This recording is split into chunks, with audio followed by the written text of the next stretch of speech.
He was here in about 10 minutes. I must say, sir, I was glad to see him. To tell the truth, I had been afraid that the authorities might claim that Mr. Fleming had shot himself deliberately." Somebody else doesn't like the smell of that accident, Rand thought. Aloud, he said, "Mr. Goode lives nearby, then, I take it?" "Oh, yes, sir. You can see his house from these windows, over here, sir." Rand looked out the window.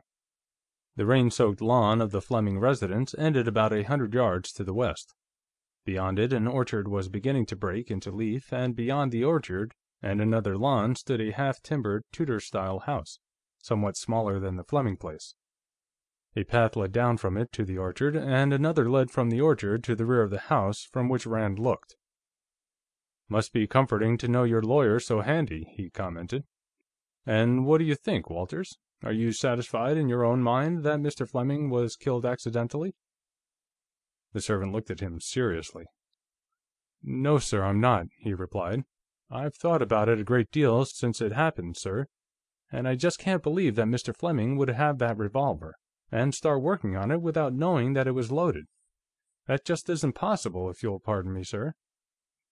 And I can't understand how he would have shot himself while removing the charges. The fact is, when I came up here at 7:15 to call him for cocktails, he had the whole thing apart and spread out in front of him." The butler thought for a moment. "I believe Mr. Dunmore had something like that in mind when he called Mr. Goode." "Well, what happened?" Rand asked. "Did the coroner or the doctor choke on calling it an accident?" "Oh, no, sir, there was no trouble of any sort about that. You see, Dr. Yardman called the coroner as soon as he arrived, but Mr. Goode was here already. He'd come over by that path you saw to the rear of the house, and in through the garage, which was open since Mrs. Dunmore was out with the coupe. They all talked it over for a while, and the coroner decided that there would be no need for any inquest, and the doctor wrote out the certificate. That was all there was to it." Rand looked at the section of pistol rack devoted to Colts. "Which one was it?" he asked. "Oh, it's not here, sir," Walters replied. "The coroner took it away with him." "And hasn't returned it yet?" "Well, he has no business keeping it. It's part of the collection and belongs to the estate." "Yes, sir, if I may say so, I thought it was a bit high-handed of him taking it away myself, but it wasn't my place to say anything about it." "Well, I'll make it mine. If that revolver's what I'm told it is, it's too valuable to let some damned country-seat politician walk off with." A thought occurred to him. "And if I find that he's disposed of it, this county's going to need a new coroner, at least till the present incumbent gets out of jail."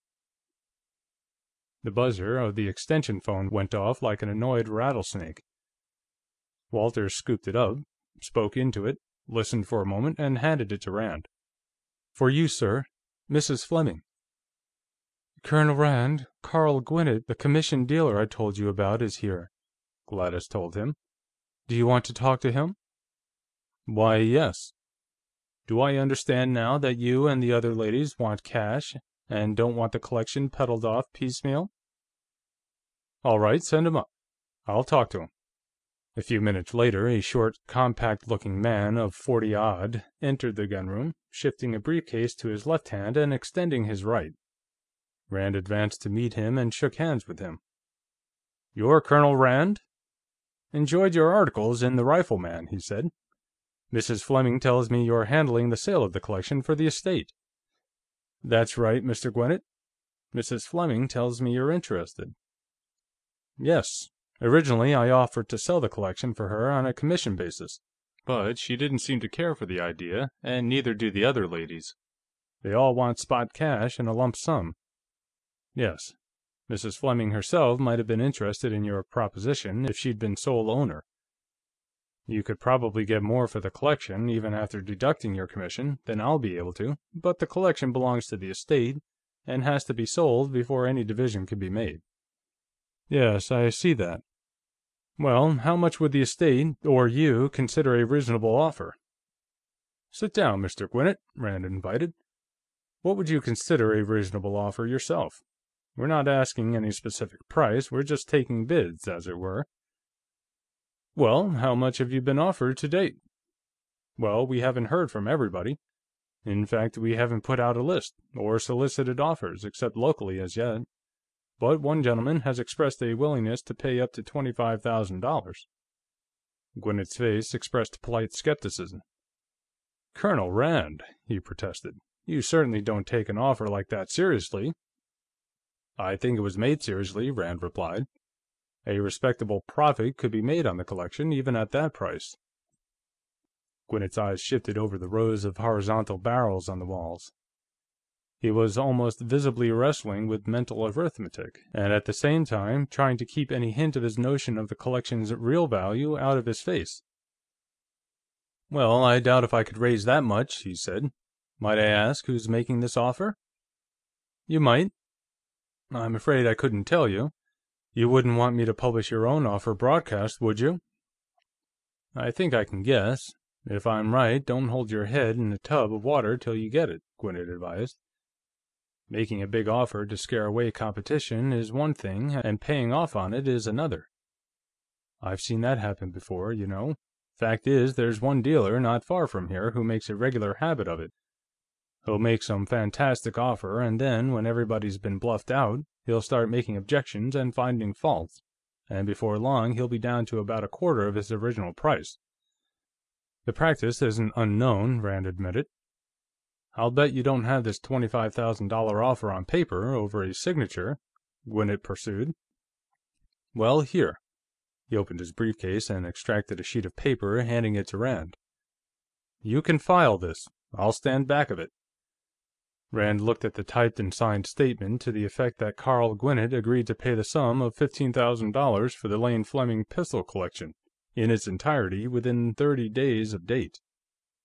That was an average of $6 a pistol. There had been a time, not too long ago, when a pistol collection with an average value of $6, particularly one as large as the Fleming collection, had been something unusual. For one thing, arms values had increased sharply in the meantime. For another, Lane Fleming had kept his collection clean of the $2 items, which dragged down so many collectors' average values. Except for the 24 odd mysterious interlopers, there wasn't a pistol in the Fleming collection that wasn't worth at least $20, and quite a few had values expressible in 3 figures. "Well, your offer is duly received and filed, Mr. Gwinnett," Rand told him, folding the sheet and putting it in his pocket. "This is better than an unwitnessed verbal statement that somebody is willing to pay $25,000. I'll certainly bear you in mind."